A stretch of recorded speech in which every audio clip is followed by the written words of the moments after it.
diri, berusaha menjinakkan pikiran walaupun 45 menit. Ya, di sini 45 menit. Kan di rumah bisa lebih ya. Bisa lebih apa bisa kurang? Yang bisa lebih ada, yang bisa kurang lebih banyak. Nanti saya mau kasih tahu ini perbedaan teratai penuh dengan teratai terbalik. Kalau teratai terbalik itu duduk dengan postur demikian, awalnya itu enak, awalnya. Tapi lama-lama sakit. Kalau teratai penuh, awalnya bukan sakit, sakit banget. Awalnya bukan sakit tapi sakit banget. Lama-lama ketemu kesemutan susah, ketemu sakit susah. Jadi jangan berpikir teratai penuh itu menyeramkan. Enggak, teratai penuh itu enak. Ya, makin lama nggak kesemutan, makin lama nggak sakit. Awal-awal duduknya di alas, lama-lama duduknya di lantai. Karena lebih tegak dan lebih enak gitu, lebih mantep gitu ya.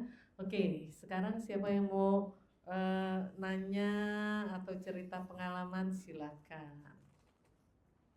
Silakan Pak, silakan. Namo Buddhaya.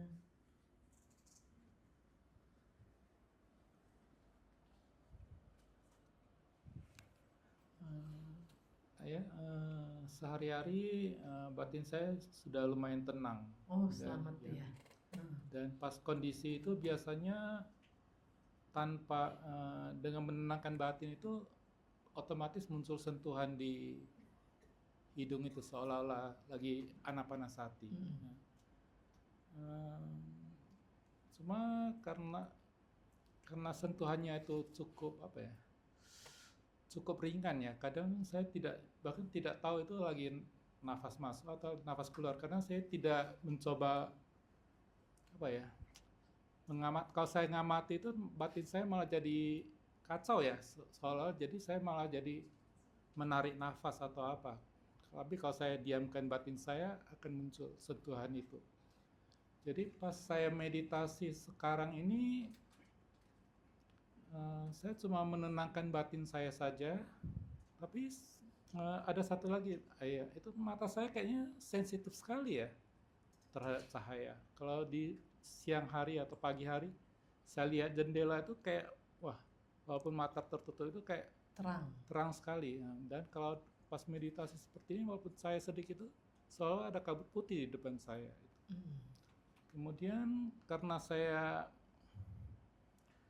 cuma menenangkan batin saya, karena kalau saya coba mengamati dekat dengan nafas itu seolah saya mau mengontrol nafas itu, jadi seolah ada gerakan di dada atau di perut. Jadi kalau saya diamkan saja itu seolah nafas itu cuma nyentuh ada satu titik, sentuh. Pertanyaannya? Jadi saya mau tahu apa cara ini sudah benar atau tidak, karena saya cuma menenangkan batin aja sepanjang meditasi itu.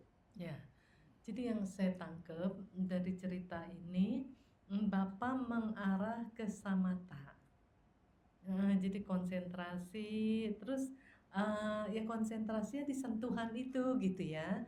Terus nggak tahu ini nafas masuk, nafas keluar, tapi terkonsentrasi di titik sentuh itu di bawah hidung, sehingga karena terkonsentrasi di titik itu sehingga batin tenang. Karena kalau samatha memang mengarah kepada batin yang tenang. Apakah salah? Tidak. Berarti udah betul untuk di konteks yang samatha. Terus mengenai tadi ada dibilang matanya jadi sensitif sekali. Walaupun masih terpejam, kemudian ada cahaya di pagi hari atau siang hari atau lampu, itu walaupun mata terpejam berasa terang kan begitu ya. Nah, terima kasih atas cerita pengalaman ini.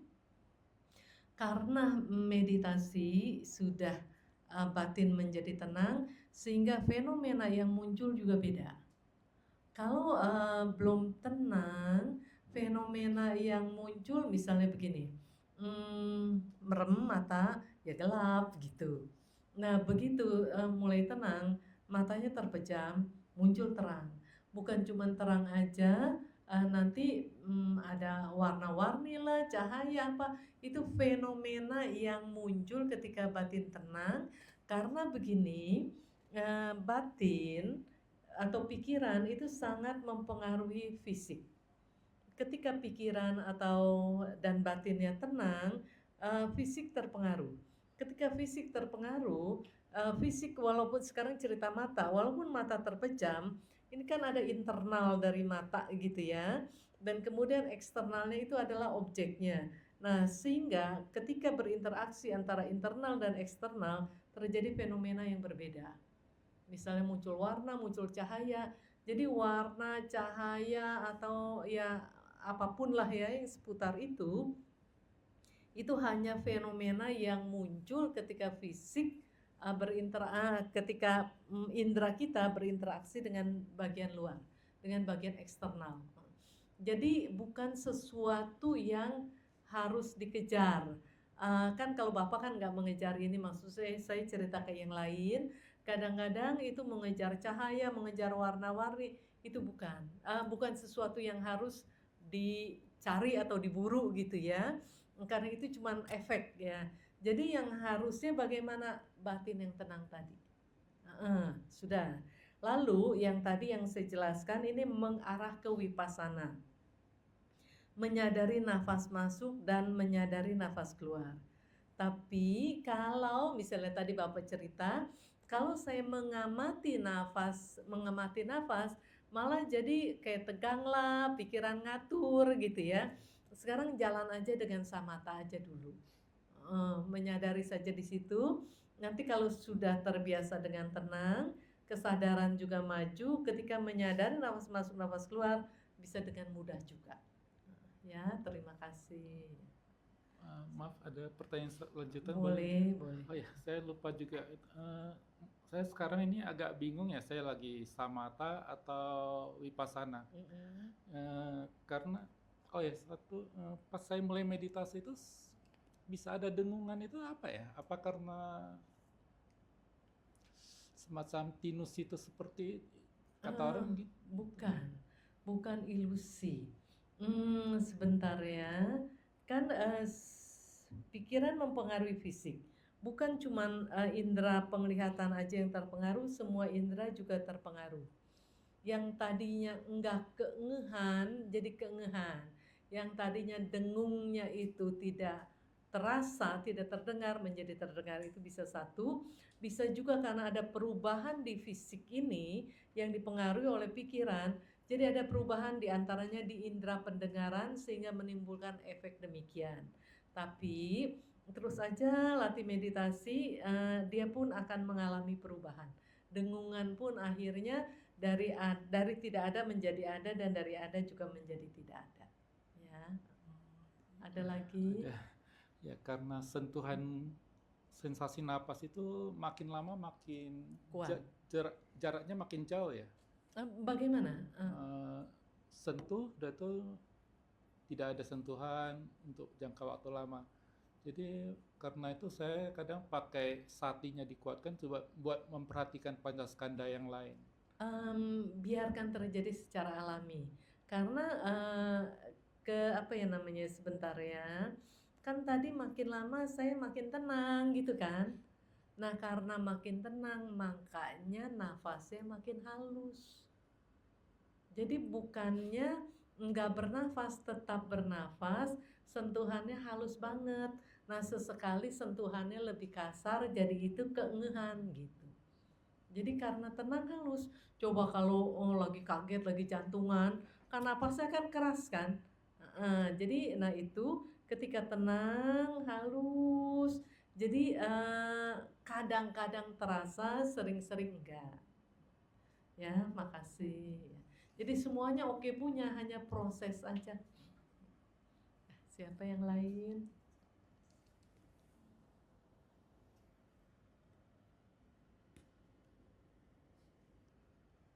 Atau kalau ada pertanyaan lagi juga boleh, karena kelihatan yang lain nggak ada tanda-tanda.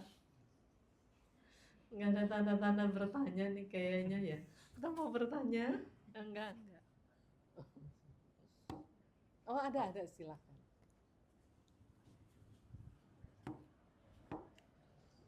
Selamat malam, Ayah. Malam. Saya ingin bertanya kalau misalnya awal-awal meditasi waktu mulai itu terganggu sama detak jantung ya. Jadi ketika tarik napas saya merasakan 3 kali detak jantung gitu. Terus saya switch ke menghitung. Tadi sempat menghitung sampai 280-an kali, Ayah. Cuman apakah itu benar ya? Rasanya kayaknya saya malah melekat ke hitungannya gitu. Mohon bimbingannya ya, Ayah. Baik, terima kasih. Terganggu dengan detak jantung. Kalau jantung nggak berdetak, bahaya. Jadi maksud saya gini, berarti meditasinya itu konsentrasinya, katakanlah ya, seandainya pakai konsentrasi ke arah samatha, konsentrasi itu bagus. Kan sekarang jantungnya nggak kedengeran kan detaknya kan? Iya. Nggak kedengeran. Nah, ketika tadi katakanlah masuk ke dalam meditasi, detaknya kedengeran, itu cuma sebuah info. Info kalau konsentrasinya lebih bagus. Jadi jangan merasa terganggu. Makanya tadi dikasih tahu diam gitu. Ketika ada detak jantungnya diam. Sudah mau menyadari nafas masuk nafas keluar atau terkonsentrasi di titik sentuh, silakan. Nah, mengenai detak jantung yang terdengar sebuah info. Coba sekarang seandainya di sini ada jam dinding tuh yang jarum ya, yang analog apa ya, yang jarum, nggak kedengeran nih. Tapi begitu meditasi, semua sepi gitu, detaknya kedengeran gitu. Sepi ataupun ramai, dia berdetak dan dia bersuara. Cuman nggak kedengeran. Nah, kalau lagi rame, ketika sepi kedengeran, berarti ketika tadi sampai mendengarkan detak jantung, berarti udah mulai masuk tenang, hening, makanya kedengeran. Jadi sebuah info itu adalah bagus. Begitu terganggu kan, akhirnya ke ngitung, melekat sama ngitung, akhirnya nggak menyadari nafas masuk nafas keluar kan. Iya, tapi ini sebuah pengalaman. Nggak apa-apa, bukan sesuatu, oh ini salah, ini nggak benar, bukan. Ini sebuah pengalaman, balik lagi aja ke jalur yang semula gitu ya. Makasih. Hebat banget ya pengalamannya, bagus-bagus. Siapa lagi? Kaum wanita, tidak ada yang bertanya.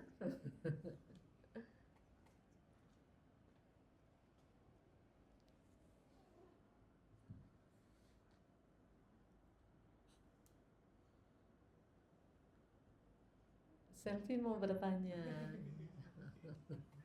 Untung kelihatan.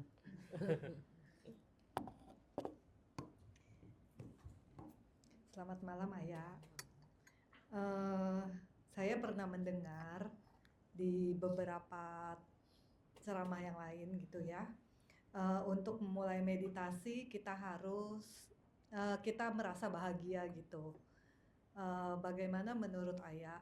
Karena memang dengan mungkin jadi yang disarankan adalah mungkin kita mengingat perbuatan-perbuatan baik yang pernah kita lakukan gitu, sehingga pikiran kita bisa bahagia gitu. Tapi di sisi lain saya merasa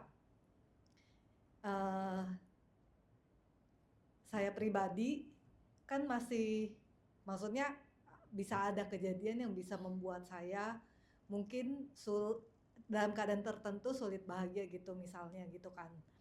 Dan itu mungkin secara umum terjadi gitu. Sedangkan kita kan maksudnya menurut saya mungkin kita harusnya bisa bermeditasi, mungkin latihan setiap hari gitu, sedangkan tidak setiap hari kita dalam keadaan baik gitu. Terima kasih, Ayah. Jadi pertanyaannya, apakah perlu membangkitkan rasa bahagia dulu? Kalau memang itu bisa dilakukan, kenapa hanya pas mau mulai meditasi? Hari-hari aja kan begitu, ya. Itu bisa memang dilakukan. Jadi kalau itu memang bisa dilakukan, coba di dalam aktivitas sehari-hari ingat kebaikan-kebaikan yang sudah dilakukan, kan jadi bahagia. Ketika start mau meditasi nggak usah dipanggil lagi, itu udah jadi kebudayaan.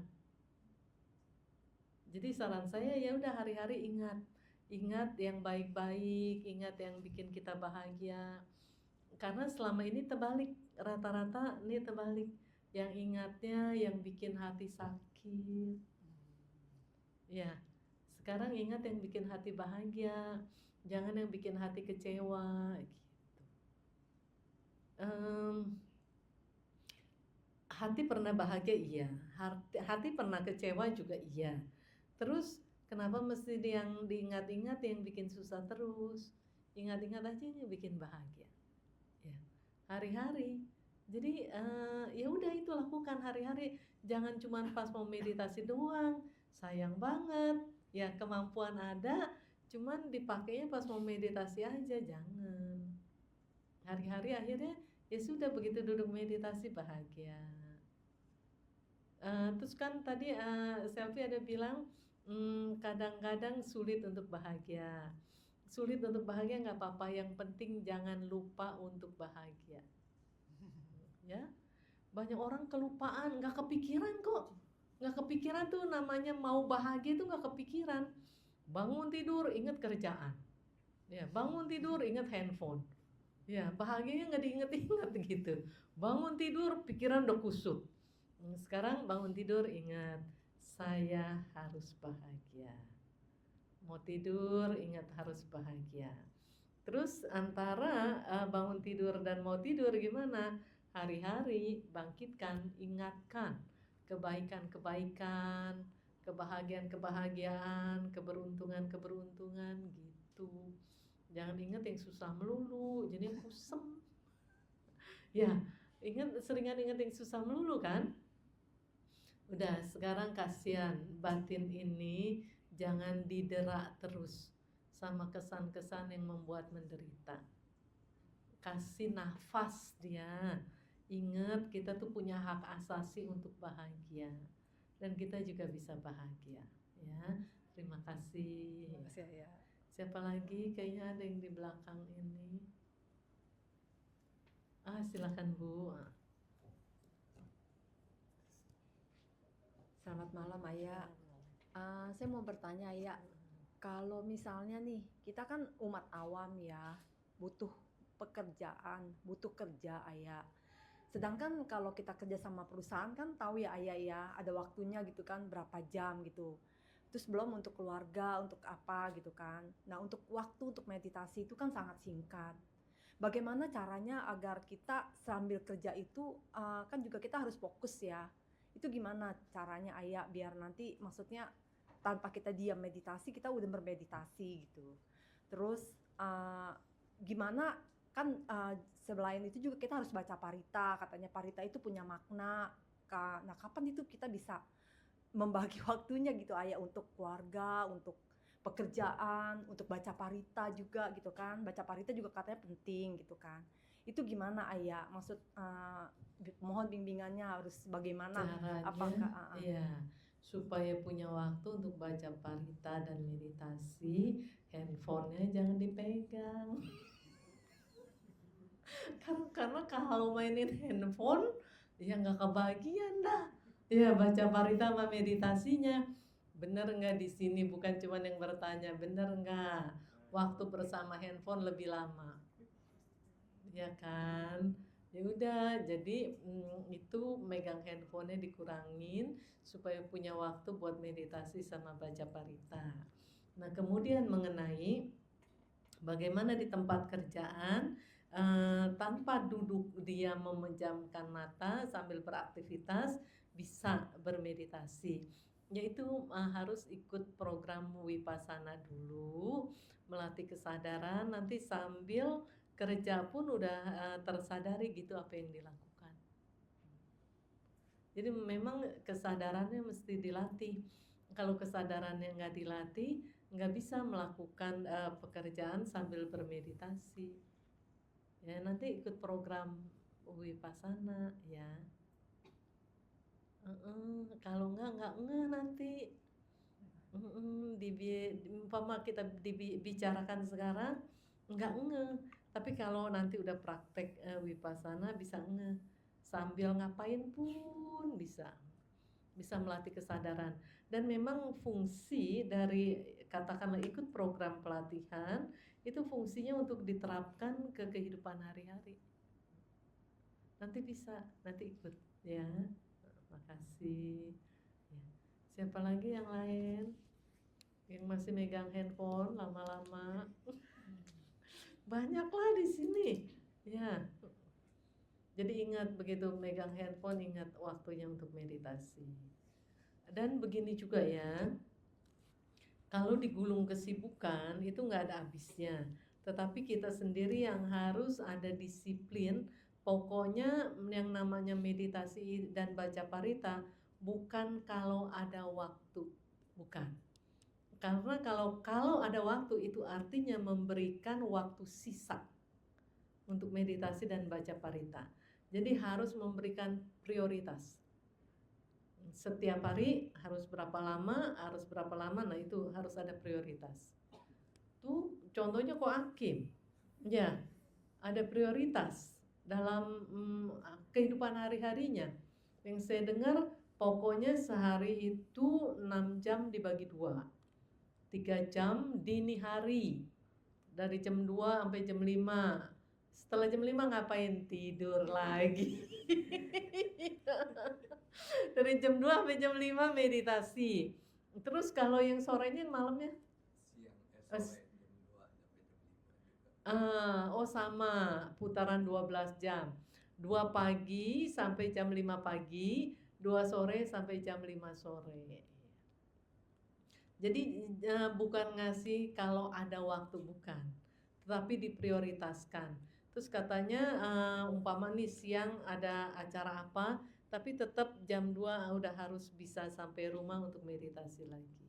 Gitu katanya kok ya. Jadi kalau prioritas, jadi semua aktivitas ngikutin, setelah itu aktivitas ngikutin gitu. Kalau sisa, kalau ada waktu, ya nggak kebagian pasti. Karena waktu megang handphone lebih menarik ketimbang duduk diem, ya. Seperti makan obat. Nah akhirnya kok Hakim udah kayak makan obat gitu. Supaya luka-luka batinnya banyak sembuh, lebih tenang. Lagian badan juga Lebih enteng, apalagi kalau menyelam, diving. Iya. ngambang.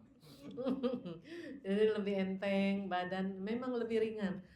Ciri-cirinya kalau kesadaran berkembang terasa ringan, rileks dan bahagia. Kalau kesadaran berkembang, pokoknya kalau 3 ciri ini, kalau kesadaran berkembang, 3 ciri ini sebagai efeknya pasti muncul. Ringan, rileks dan bahagia. Ya kecuali ada sakit fisik ya, kan bisa aja kakinya kegajahan gitu kan, bukan kesemutan, kan ada sakit apa yang gajah apa, kaki gajah kan. Jadi harus ingat setiap hari mesti latihan. Iya betul, setiap hari mesti latihan setiap hari. Karena kebutuhan, bukannya kewajiban, tapi memang meditasi itu kebutuhan. Coba bayangkan ya, di dalam perharinya nih 24 jam kan, di dalam satu hari itu 24 jam, berapa, ini kalau yang rajin meditasi ya, yang rutin, berapa lama dikasih waktu untuk meditasi. Kalau kayak Ko Hakim kan 6 jam berarti 25% lah ya, 25% untuk meditasi. Kalau yang lain, nih sekarang cerita Ko Hakim dulu. 25% buat meditasi, 75%-nya bukan. Tidur katakanlah 25% lah katakanlah ya. Nah, yang 50%-nya kan pikiran beraktivitas kan. Nah, untuk mengimbanginya aja ini masih termasuk nggak enteng gitu. Ini 25% udah meditasi ini. Apalagi kalau yang cuman 5 menit, 10 menit, bolongnya banyak. Lebih berat, ngadepin hidup berat. Bukan menghadapi hidup yang bagaimana, menghadapi pikiran ini berat. Sedangkan kita punya tugas untuk menaklukkan pikiran sendiri. Kalau pikiran nggak ditaklukkan, peluang untuk membuka pintu alam menderita itu luas.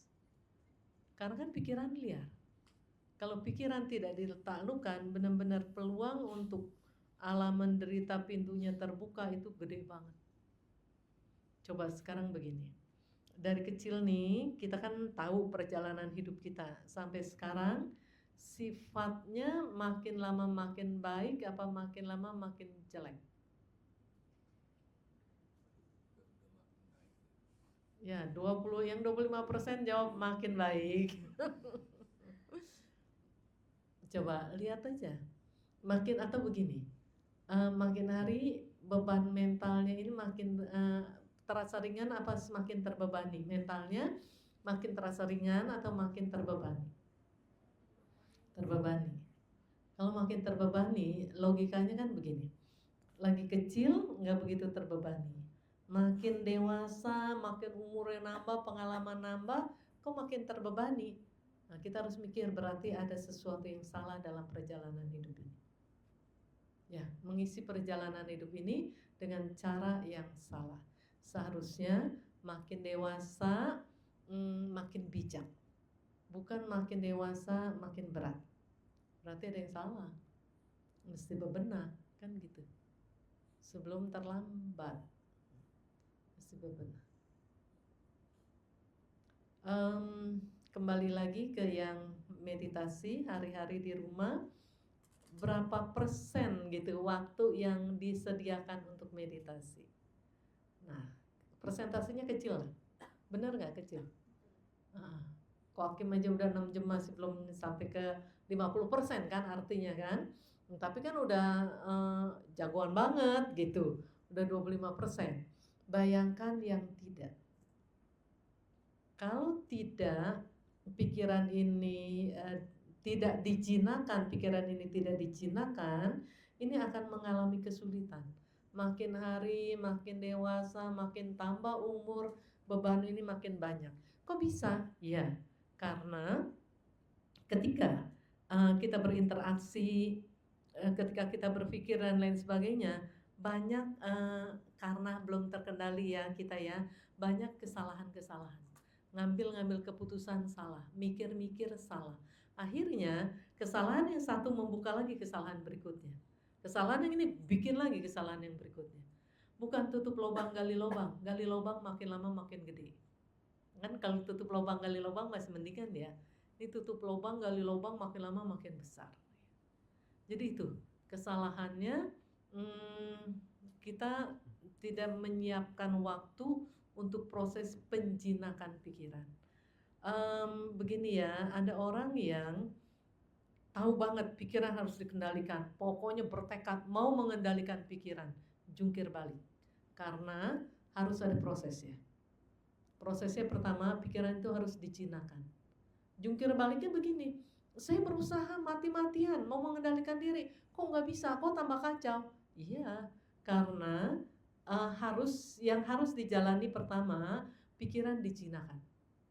Pikiran dijinakan, udah jinak nih pikiran, dijagain supaya jangan liar lagi.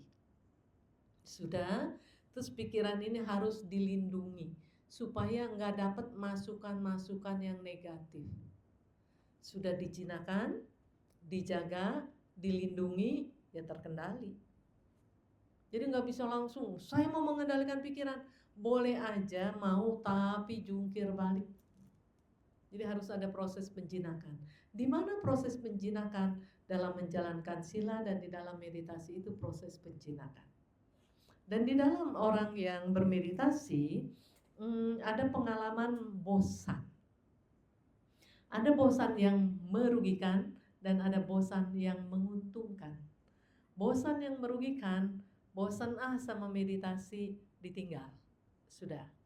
Ada orang yang meditasi mengalami kebosanan, mengalami apa, tetap aja tekun meditasi. Pikiran keliaran, tetap dia tekun meditasi. Lama-lama dia bosan sama pikiran yang keliaran. Akhirnya pikirannya jinak. Bosan mengikutin pikiran yang keliaran mulu, paling gitu-gitu aja. Ingat apa, ngaprak kemana-mana ya begitu doang. Nanti berulang lagi begitu aja. Bosan ngikutin yang demikian, masuk dia di dalam proses penjinakan.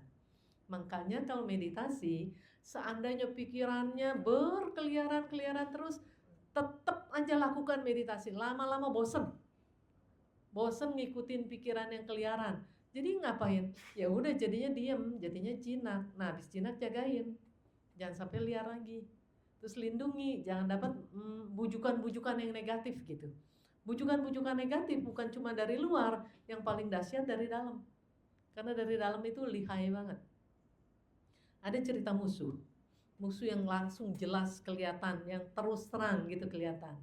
Ada yang musuh nikung, nusuk dari belakang. Ada istilahnya musuh dalam selimut. Itu masih nggak ada apa-apanya dibandingin musuh yang ada di dalam diri. Kenapa? Karena itu masih di luar.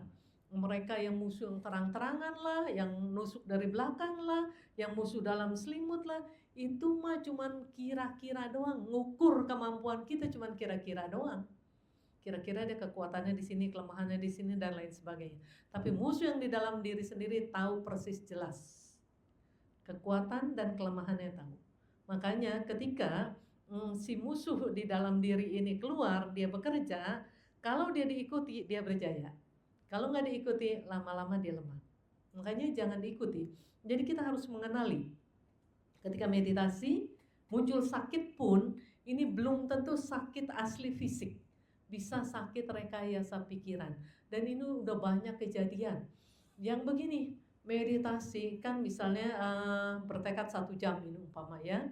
Meditasi bertekad 1 jam, mana tahu sebelum 1 jam sakitnya luar biasa itu. Sampai kayaknya udah nggak tahan.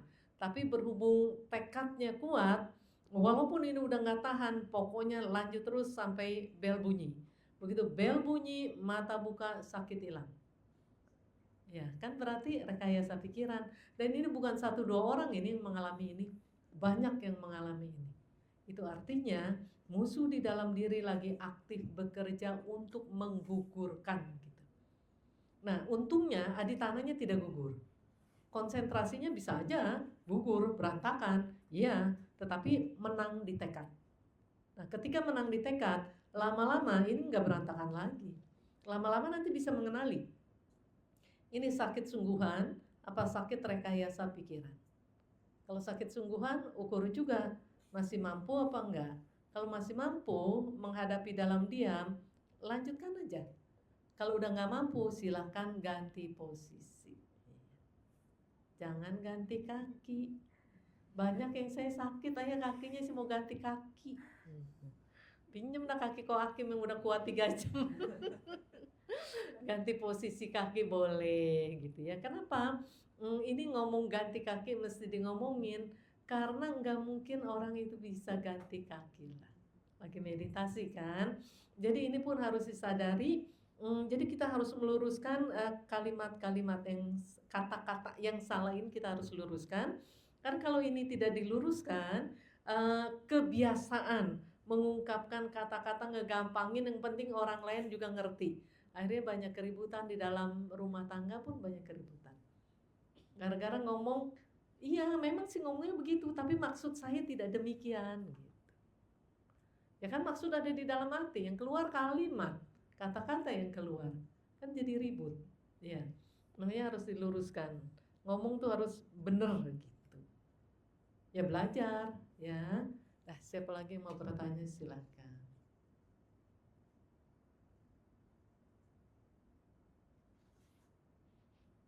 Ada pertanyaan? Sampai jam berapa kita? 9. Jam 9-an. Ya. Jadi sekarang kita bicara bosan dulu ya. Ini bosan bukan yang bosan sama pikiran keliaran, bukan. Bosan yang muncul bosan. Ketika meditasi ini muncul bosan. Cara yang paling gampang, bukan paling benar ya. Cara yang paling gampang, nyerah. Itu mah paling gampang, nggak usah berdaya upaya. Tapi si bosan yang muncul, kemudian sikap mental kita memilih menyerah, si bosan tenaganya makin lama makin besar. Tapi kalau bosan itu muncul, memang menghadapinya berat. Caranya gampang, cuman diam aja. Ini si bosan muncul, diam aja kita tetap. Jadi adu kekuatan. Adu kekuatan, menang unsur bosan Apa menang unsur diam? Adu kekuatan kita. Kita nggak adu kekuatan sama siapa? Sama diri sendiri. Sisi negatif sama sisi positif adu kekuatan. Nah, kita harus memenangkan sisi positif. Karena kalau dimenangkan sisi negatif, ibaratnya dimenangkan berarti dia dikasih makan. Dia makin kuat. Jadi caranya supaya si bosan ini katakanlah lenyap atau nggak ada lagi, caranya dihadapi. Cara menghadapinya gimana? Nggak capek, nggak ribet, duduk diam aja sampai dia habis. Ya, karena si bosan sendiri kena hukum. Bukan kena hukum, kena pasal gitu, bukan. Kena hukum muncul berlangsung lenyap, karena segala sesuatu yang berkondisi pasti mengalami perubahan. Kalau kita kan yakin dong tentang anicca kan. Kalau yakin buktikan, ayo kita menang gitu. Ketika si bosan ini muncul, ayo kita buktikan sampai dia muncul berlangsung dan lenyap. Jangan yang yang positif yang kalah, yang negatif yang harusnya kalah. Karena kita mau maju, karena makin hari kita bukan mau terbebani seperti sekarang ini. Karena makin hari kita mau hidupnya kan makin ringan. Mau makin hari kan makin bahagia. Ya, menderita atau bahagia asli itu pilihan. Dua-duanya kita punya hak asasi di situ. Hak asasi untuk menderita punya, hak asasi untuk bahagia punya. Allah memberikan kesempatan yang sama, tinggal milihnya mau yang mana. Nah, supaya nggak salah milih, di Anggutara Nikaya kelompok 4 ayat 167 begini. Untuk masuk ke dalam pencerahan, kita ini harus belajar Dhamma. Harus belajar Dhamma, harus diskusi Dhamma, dan harus meditasi untuk tenang. Untuk tenang, untuk kesadaran makin lama makin menguat. Nah, baru di situ kondusif untuk pencerahan itu bermunculan. Kelas kita pencerahannya ya sedikit-sedikit lah. Kalau para arahat kan sempurna. Jadi jangan lupa kita bisa mendapatkan pencerahan. Kita bisa, bukan cuman para arahat aja. Para arahat juga beliau mendapat pencerahan kan, bukan para arahat. Sebelum beliau menjadi arahat, kan dapat pencerahan kan sedikit akhirnya kan sempurna. Ada yang sekali mendengar Dhamma dari Sang Bagawa langsung tercerahkan sempurna. Kan itu juga ada. Tapi ya tentunya nabunglah. Ya, nabung pengetahuan, nabung diskusi Dhamma, nabung meditasi. Jadi ketika lahir bertemu sama Sang Buddha langsung. Jadi nggak ada yang tanpa melalui gitu, tanpa melalui pelatihan, tanpa proses. Tentu ada prosesnya. Siapa lagi? Ada pertanyaan? Ricci mau nanya? Riko? Ibu Angga? Enggak ada juga. Hebat ya. Ya silakan Pak Syong, silakan.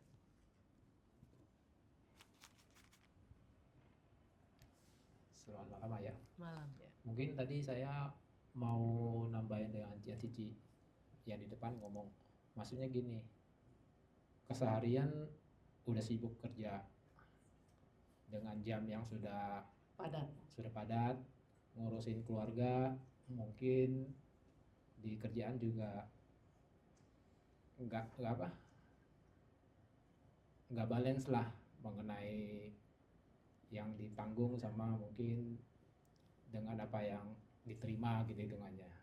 Nah, maksud dari itu mungkin bagaimana kita bisa ngatur diri itu untuk bisa meluangkan waktu memulai bermeditasi maupun membaca parita yang mungkin bisa membersihkan pikiran kita. Dengan parita itu kan sebenarnya refleksi dari kata-kata di parita kan, bukan artinya kita mendapatkan bantuan dari luar karena kita membacakan parita atau macam-macam, tapi dari parita itu kita mengetahui pengetahuan itu kita bertambah dari kata-kata yang ada di parita itu.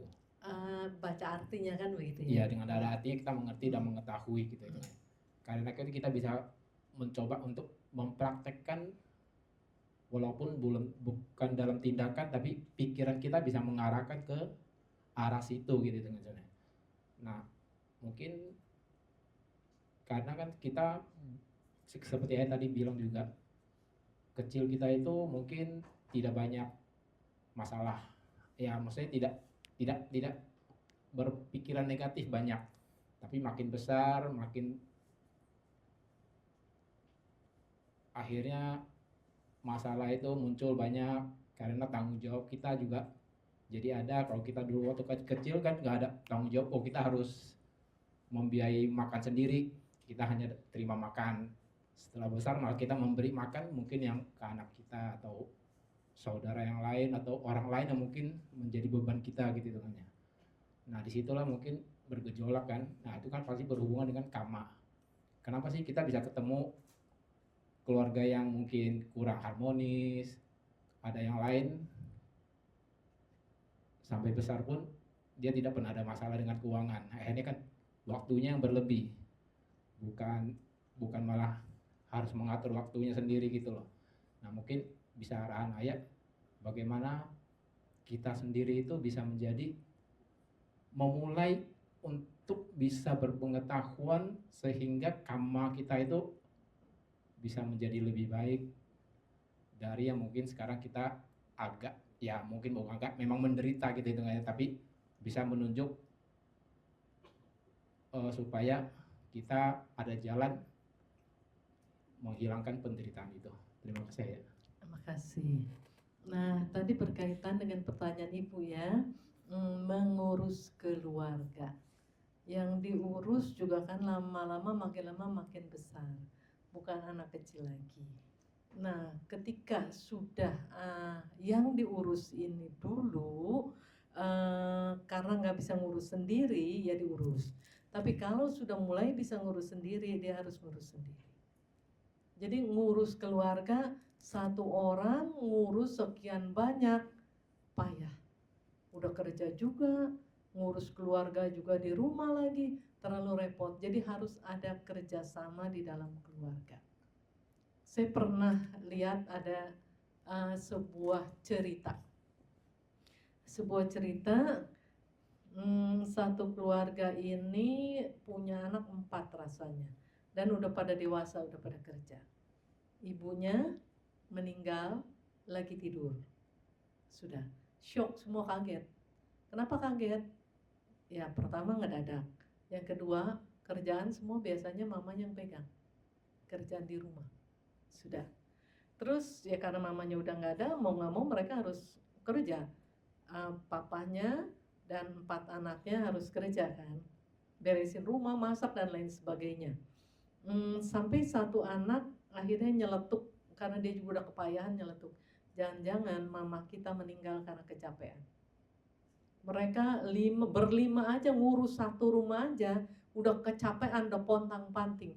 Jadi dia mikir bagaimana yang satu ngurus 6 orang, 6 dengan mamahnya kan, dengan dirinya sendiri.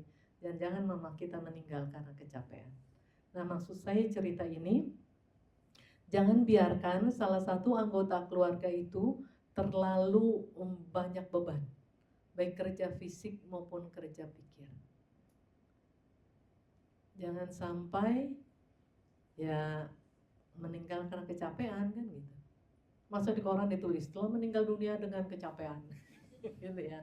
Jadi harus berbagi. Jadi harus berbagi ya. Ini mumpung kita ngomong di sini, terima kasih.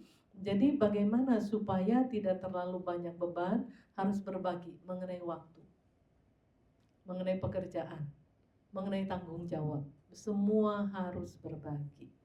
Kalau nggak berbagi gimana? Yang terbebani ya udah banyak pekerjaan dan boleh dibilang banyak membantu kan, banyak kebajikan. Lalu yang udah mesti ngurus sendiri masih tetap dibantu, nggak ada tanggung jawabnya, misalnya ngabisin makanan basi, ngabisin sisa-sisa karma yang mendapatkan bantuan diurus dilayani gitu. Kalau udah habis ya habislah. Kayak anak-anak yang tadi diceritakan, habis udah. mamahnya udah nggak ada. Jadi singkat cerita bagaimana ya harus berbagi tanggung jawab, berbagi waktu, dan masing-masing juga harus tegas gitu. Saya perlu waktu untuk istirahat, saya perlu waktu untuk meditasi, saya perlu waktu untuk baca parita. Tapi ada yang tidak dibicarakan, saya perlu waktu untuk megang handphone. Semua setuju aja kalau pada giliran megang handphone semua setuju. Kan handphone berjam-jam kan di tangan, hari-hari, bener ya? Iya. Giliran meditasi nggak ada waktu, kenapa? Handphone. Ya, jadi saran saya pertama itu berbagi waktu, kemudian untuk beban, ya waktu kecil kan makan udah tinggal makan. Kalau udah dewasa kan harus mencari, harus bertanggung jawab, bisa saja mencari nafkah tapi tanpa terbebani. Bisa mentalnya nggak terbebani gitu. Mencari nafkah dengan happy aja. Ada orang yang bekerja, rajin bekerja sampai temannya heran, kok kamu bekerja rajin amat sih? Iya, karena ketika saya bekerja, ini saya enjoy karena anggap aja main game. Pekerjaan yang sungguh-sungguh yang menghasilkan uang, dia happy melakukannya karena anggap aja main game gitu. Nah, tapi untuk yang sebaiknya dilakukan, nah melakukan pekerjaan itu dengan kesadaran. Yang menyadari melakukan pekerjaan dengan kesadaran, dan akhirnya makin lama batinnya makin tidak terbebani dan makin paham tentang kehidupan. Ada lagi Pak Asyong? Nggak apa-apa, boleh nyambung lagi. Jadi dulu ketika masih ditanggung oleh orang tua, ya enak sekali gitu. Nah sekarang udah cari uang, ingat harus nanggung orang tua. Lalu kalau orang tua uangnya lebih banyak, nggak apa-apa, itu hokinya orang tua, ya rajinnya beliau gitu. Anak-anaknya tetap wajib menyokong. Kan menyokong ayah dan ibu nggak pakai kecuali di Manggalasuta kan. Nah menyokong ayah dan ibu itulah berkah utama. Nggak pakai menyokong ayah dan ibu kecuali gitu kan, nggak pakai. Atau kalau menyokong ayah dan ibu kalau ibu bapak nggak punya uang, kan nggak begitu. Nggak pakai kalau ya. Jadi ya tetap harus menyokong karena harus menanam. Suatu saat nanti juga kan harus disokong, kalau nggak ada tanaman ya susah gitu. Mesti menanam. Ya silakan Pak Asyong. Tapi bagaimana dengan sekarang motivator itu kan banyak istilah-istilah kayak yang sekarang itu, mungkin terakhir saya dengar generasi kita itu generasi sandwich. Sandwich itu maksudnya artinya setelah kita diperbesarkan oleh orang tua, akhirnya kita menjadi harus menanggung orang tua. Itu kan katanya generasi sandwich. Tapi motivator yang baru sekarang bilangnya, buat apa itu sekarang? Karena ya maksudnya anggapnya saya dari kecil udah dibiayain hidup sampai besar, bisa menjadi bertanggung jawab. Saya ngumpulin duit juga. Ya bukan, saya juga nggak mau membebankan anak saya yang mereka lagi berusaha berjuang untuk membiayai hidup mereka, tapi kita juga jadi seperti meminta ke mereka. Akhirnya mereka punya dua tanggung jawab, menghidupi keluarga dia dan bertanggung jawab atas orang tuanya lagi gitu misalnya. Dengan jika diambil dengan kata-kata motivator yang itu dengan Buddhism itu, apa yang bisa membedakan niat baiknya itu bisa dibedakan, Ayah? Terima kasih. Makasih. Coba perhatikan, kalau motivator, perhatikan itu memotivasi orang-orang untuk menjadi serakah atau menjadi apa? Silakan diperhatikan ya, karena saya nggak ikut kelas-kelas motivator. Terus mengenai sekarang dulu diurus oleh orang tua, dirawat, dibiayain, terus harus gitu kan, harus membiayai orang tua, bukan keharusan, tetapi sebagai wujud cinta kasih, sebagai wujud terima kasih. Orang tua juga tidak mengharuskan. Banyak orang tua yang katakanlah hidup susah, berjuang untuk membesarkan anak lah bahasanya. Kemudian ketika anak sudah menikah, berkeluarga, bahagia, orang tua tuh cuma turut bahagia walaupun hidupnya miskin. Kalau orang tua kaya, anak jadi raja kan. Kalau anak yang kaya, orang tua ya jadi babu kan, begitu istilahnya. Tapi nggak semua kan, demikian ya.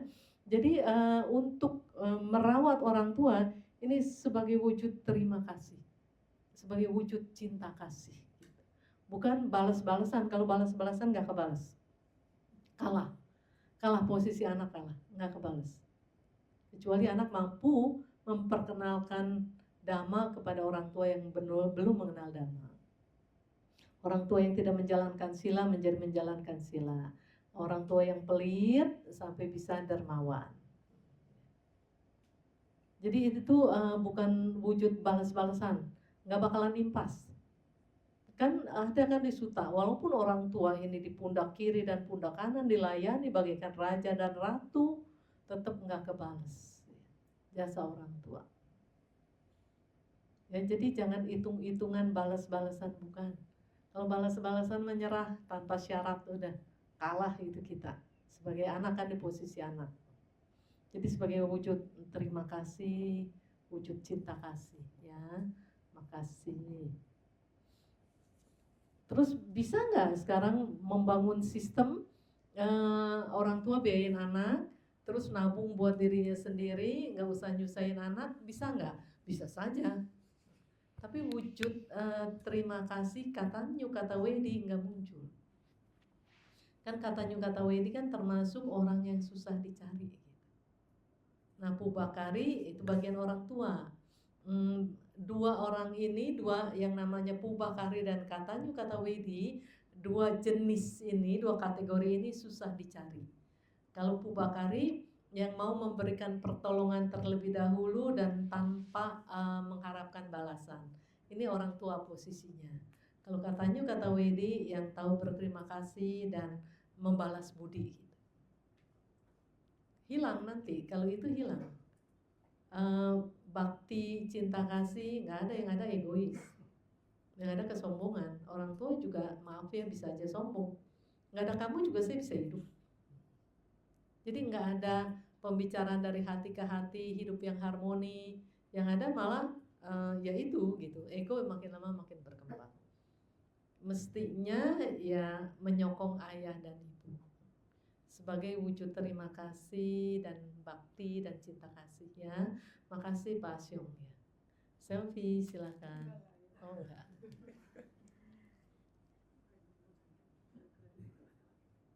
Ayo silakan, ada ya silakan. Riko silakan ya. Oh enggak. Oh silakan Arif ya.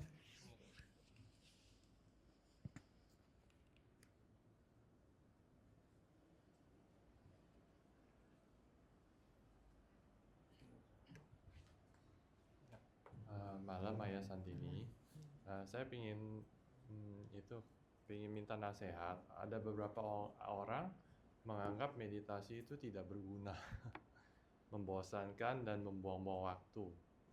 Bagaimana kita menasihati mereka supaya mereka jadi sadar bahwa meditasi itu penting? Itu pertanyaan yang pertama. Terus yang kedua, menurut saya bahagia setiap orang itu berbeda-beda. Kalau ada bahagia surgawi sama bahagia duniawi. Saya sebagai orang awam, gimana cara menyeimbangkan antara dua itu? Itu doang sih. Ya, Makasih. terima kasih.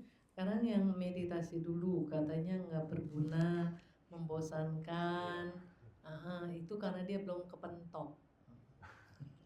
Ntar kalau udah kepentok, dia udah stres, meditasi yang dicari. Lagi enggak stres aja, dia meditasi susah. Apalagi udah kepentok benjol, wah, udah lebih berat lagi, meditasi lebih berat lagi. Jadi untuk meditasi jangan nunggu ketemu masalah. Terus bagaimana menasehatkan untuk orang yang seperti itu? Susah, karena dia belum kepentok, dia belum merasa perlu gitu. Jadi memang ada istilah begini.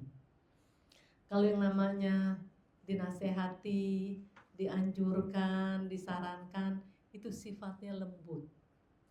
Kalau dinasehati, dianjurkan, disarankan masih nggak mempan, tunggu alam yang bekerja. Dan tegurannya biasanya keras. Jadi jangan sampai ditegur oleh alam. Terus ada lagi orang yang suami istri nih ceritanya. Suaminya kerja, istrinya rajin dana. Jadi suami kerja, istri yang rajin dana. Kadang-kadang suami juga komplain juga gitu, capek kerja kok ini terus gitu ya. Terus istrinya bilang begini, apakah kamu mau dipaksa sama alam kehilangan uang? Kalau nggak mau dipaksa sama alam kehilangan uang, dana. Gitu. Kalau di dalam Buddhis kan dana nggak harus ke wihara, nggak harus ke anggota sangga saja, kemana-mana kan menyokong ayah, ibu, siapa aja yang bisa dibantu-bantu. Karena kita dianjurkan, diajarkan memancarkan cinta kasih yang sama ke semua makhluk. Nah sekarang mengenai kebahagiaan surgawi dan duniawi, dua-duanya masih ada yang mengalahkan gitu. Dikalahkan oleh apa? Oleh kebahagiaan sejati. Kebahagiaan sejati artinya penderitaannya padam. Kalau mau tetap dapat kebahagiaan duniawi, mau dapat kebahagiaan surgawi, tetap bisa. Untuk mendapatkan kebahagiaan duniawi, ya tentunya harus ada kesejahteraan kan begitu. Kesejahteraan yang dipenuhi dengan cara bekerja. Ya, bekerja bukan berarti kerja sama orang, bisa aja kerja sendiri juga kan demikian. Ya. Nah, untuk kebahagiaan surgawi, banyak-banyak menanam kebajikan itu kebahagiaan surgawi dapat. Tapi kalau untuk kebahagiaan sejati, jalurnya tidak melakukan perbuatan salah, lakukan perbuatan baik, bikin batin menjadi suci. Nah ini kebahagiaan yang terunggul, kebahagiaan sejati, ya nibbana. Makasih Arif. Siapa lagi? Kalau misalnya mengejar kebahagiaan duniawi saja, nanti habis waktu di situ. Begitu harus melakukan perjalanan ke kehidupan berikutnya, nanti yang udah dikejar ditinggal. Nanti masuk kategori cari uang mati-matian, mati beneran gak bawa apa-apa. Ya kalau kebahagiaan surgawi, cari uang mati-matian, ada nanam kebajikan, begitu meninggal itu yang dibawakan, itu terbawa maksud saya. Dan yang paling enak ya kebahagiaan yang sejati, penderitaannya padam. Sudah habis rasanya, udah dikasih kode manggut-manggut. Terima kasih.